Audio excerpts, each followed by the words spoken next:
गुरुजी शिर्के हा संभाजी राजाचा सक्का भिवून आहे. वतनाचा तुकडा टाकला नाही म्हणून मुकरब खानाला जाऊन मिळाला आणि मुकरब खानापाशी बातमी दिली. मुकरब, संगमेश्वराच्या जवळ सरदेसाईंच्या वाड्यामध्ये नावडी नदीच्या काठाला संभाजीराजे तैनात आहेत, जाऊन गिरफ्तार करा त्यांना. जशी बातमी कळाली, खबर पक्की है जी हुजूर, खबर पक्की है. जशी बातमी कळाली तसा मुकरब खान निघाला. 5000चं सैन्य घेऊन निघाला. बघता बघता महाराष्ट्रामध्ये आला. महाराष्ट्रामधील त्या सरदेसाईंच्या वाड्यामध्ये आला आणि सरदेसाईंच्या वाड्याच्या जवळच नावडी नावाची नदी आहे. त्या नावडी नदीच्या जवळ गेला संभाजी राजा आणि कवी कलश त्या नदीवरती थांबलेले. चहू बाजूने वेढा टाकला आणि चहू बाजूने वेढा टाकल्यावर संभाजी राजाने चौफेर पाहिलं तर जिकडे बघावं तिकडे मुकरब खानाचा सेनासागर होता. त्यावेळेस मुकरब खान समोर आला आणि आपल्या एका शिपायाला सांगितलं, खीच लो उसकी तलवार. पण एखादा माणूस तलवार घ्यायला पुढे जायचा, संभाजी राजानं नुसतं डोळे वर करून पाहिलं तर 4 पावलं मागे सरकायचा. हा दरारा होता संभाजी राजाचा. पण अखेर खानानं दोरखंड फेकली आणि महाराष्ट्राचा जाणता राजा अडकला. शिवपुत्र संभाजी कैद झाला. मराठ्यांचा छावा मोगलांच्या फितुरीत फसला. मोगलांची चाल यशस्वी झाली. मराठ्यांचा मुकुल मोगलांच्या पायाखाली आला आणि संभाजी राजा गिरफ्तार झाला. ही बातमी औरंगजेबाच्या कानावर गेली. हुजूर संभा गिरफ्तार हो गया. औरंगजेब ज्याने बातमी सांगितली त्याला म्हणतो, पीके तो नहीं आया तू? अरे जिस इंसान ने 9 साल हमारे दिमाग में हमें नींद न आने दी, जिसने वो संभा गिरफ्तार हो गया. जी हुजूर, खबर पक्की है. किसने गिरफ्तार किया? जी हुजूर, मुकरब खान ने शिकस्त कर लिया नावडी के पास. आता मात्र आलमगीर औरंगजेब म्हणतो, अरे 9 वर्षाच्या संभाजीने माझ्या दिमागामध्ये सैतानी गोंधळ घातला. तो संभाजी घेऊन या त्याला. अरे आज रात शबे रात का जश्न होना चाहिए. अरे जाओ उसे शान शौकत से लेके आओ. आजपर्यंत त्यानं त्याच्या अंगावरती मराठी शाहीचा मुकुट घातला असेल, आता त्याच्या अंगावर विदूषकी टोपी घाला, घुंगरं बांधलेली. आजपर्यंत त्याने राज अलंकार घातले असतील, आता त्याच्या खांद्यावरती अंगावरती काटेरी सापंदंड पोलादी बांधा. आतापर्यंत त्याने राज अलंकार घातले असतील, राजवस्त्र घातले असतील, आता त्याला विदूषकी झपली घाला.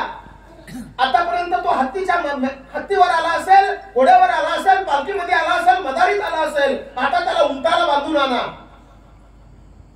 आणि निघाला फरमान. जसा फरमान निघाला तसा मुकरब खानाच्या हातात पडला आणि बघता बघता मुकरब खानाने त्या फरमानाची अंमलबजावणी केली. छत्रपती संभाजी महाराजांना काटेरी सापळदंडाने बांधण्यात आलं, उंटाला बांधण्यात आलं, अंगामध्ये विदूषकी झपली घालण्यात आली, घुंगरं बांधलेली विदूषकी टोपी घालण्यात आली आणि निघाली माझ्या राजाची दिंड वाजत गाजत, ढोल ताशे नगाडे वाजत. गावागावातून गल्ली गल्लीतून संभाजी राजाला घेऊन जाण्यात येत होतं. अरे मराठ्यांचं दुर्दैव हे होतं, गडाच्या काड्यापासून कोपऱ्यापासून राजाला घेऊन जाण्यात येत होतं, पण गडावरच्या मावळ्यांना माहित नव्हतं, धारकऱ्यांना माहित नव्हतं आमचा राजा कैद झालाय.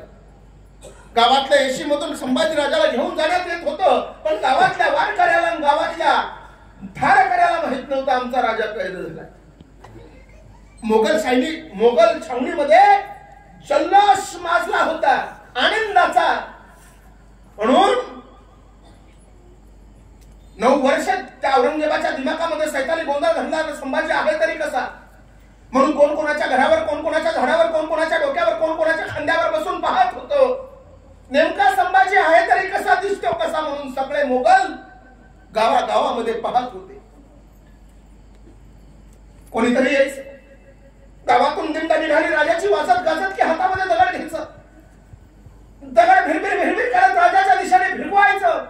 तो दगड यायचा, धप्पा दिसायला छातीवर लागायचा, रक्ताच्या चळकांड्या आपणीचा कल्लोळ माजायचा. कोणीतरी यायचं, दाढी ओढायचं, कोणीतरी यायचं, कोडे त्या उंटाची शेपटी पिरगाळायचा. अरे उंट थया थया नाचायचा, ते काटेरी सापळदंड बोचायचे, टोचायचे, रक्ताच्या चिळकांड्या यातनेचा कल्लोळ माजायचा. कोणीतरी यायचं, नंगी लखलखती तलवार घ्यायचं, त्या तलवारीच्या टोकानं राजांच्या चेहऱ्यावरती, राजांच्या अंगावरती रेषा उमटायचं. रेषा ससाट लाल बुंद रक्ताची चिळकांडी बाहेर निघायची. अरे कोणाच्या वाट्याला आलं हे हाल? कोणी सोसलं हे सगळं? का सहन केलं संभाजी राजानं? अरे झुकला असता, वाकला असता, नतमस्तक झाला असता तर ऐशोआरामात जगला असता. पण झुकला नाही, वाकला नाही, नतमस्तक झाला नाही. का माहितीये? हिंदू धर्म टिकवायचा होता. आता जे जरांगे पाटील नावाचं व्यक्तिमत्व बसलंय ना, तो जरांगे पाटील नावाचा माणूस सुद्धा झुकला असता, वाकला असता, नतमस्तक झाला असता तो ऐशोआरामात कोट्याधीश पैशामध्ये जगला असता. परंतु धर्मवीर संभाजी राजे झुकले नाही धर्मासाठी, आणि हे जरांगे पाटील झुकले नाही हा मराठा समाजासाठी. इतिहास बघा, काही कमी केलं? आपल्याच लोकांनी त्रास दिला ना. या मनोज पाटलाला कोणी त्रास दिला?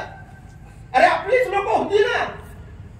ज्या पोरांसाठी रात्रना दिवस काबाड कष्ट करून स्वतःची 2 एकर जमीन विकली, त्याच पोरानं फुटून तिकडे जाऊन पाटलांच्या विरोधात बयान.